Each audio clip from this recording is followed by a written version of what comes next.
You're probably hurting your plants without realising in at least one of the ways in this video, so do them a favour and carry on watching to find out what they are and how you can stop doing them, so that your plants have a chance to thrive. And we're fast catching up to Plant Arena, so make sure you hit the subscribe button to join the party.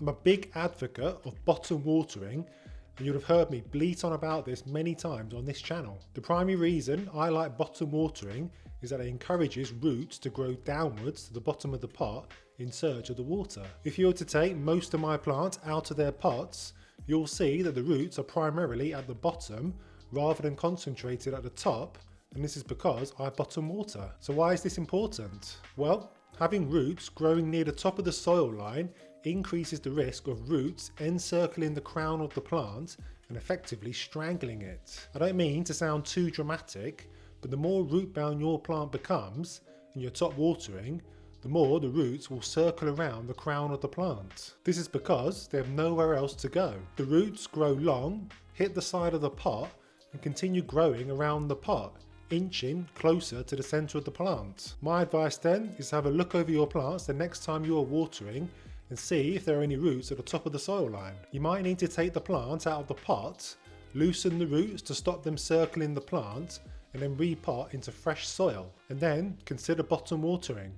I know I won't be able to convince all of you to bottom water, and that is okay.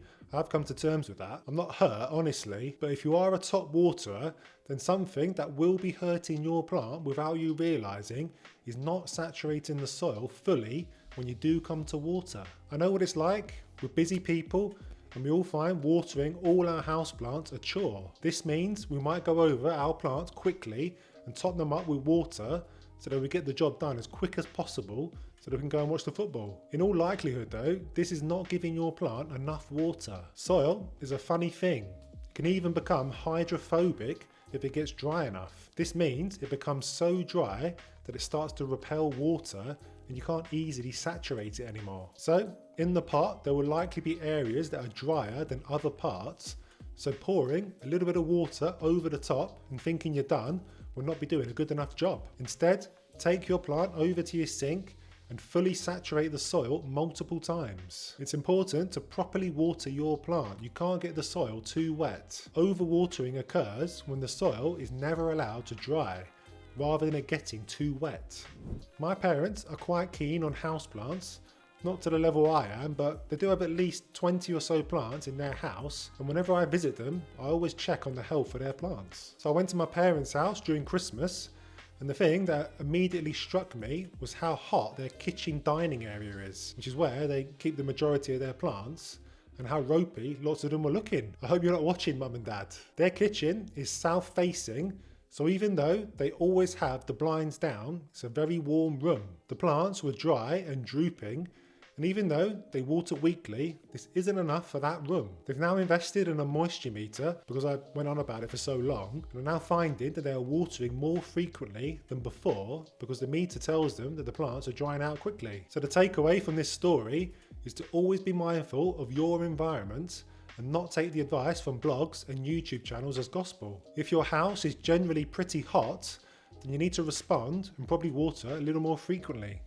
We often become a little too attached to our beloved plants. I was certainly guilty of this myself when I was a beginner enthusiast, and I found myself not wanting to touch my plants for fear of killing them. Of course, I now know this is irrational, and my plants won't combust when I do something crazy like prune them. The truth is that leaving damaged leaves and stems to continue to live on your plant will be hurting it in a couple of ways. Yellowing or damaged leaves will no longer be contributing anything to that plant. In fact, it will be drawing nutrients and water away from healthy foliage and stopping it living its best life. Cutting these dying leaves away allows the plant to focus its energy on healthy foliage and be much stronger for it. I always recommend pruning on this channel because it is a bit of a cheat code for strong growth, so when in doubt, prune.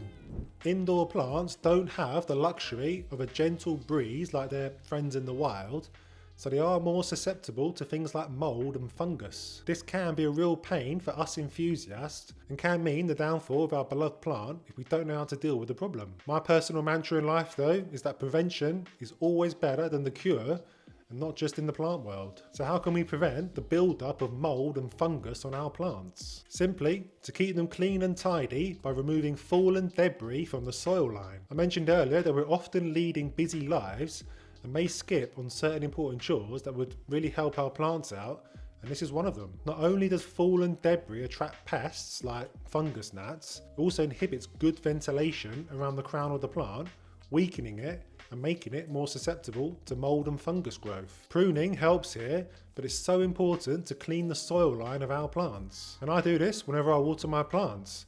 I give them a check over and remove anything that has potential to decay on the soil.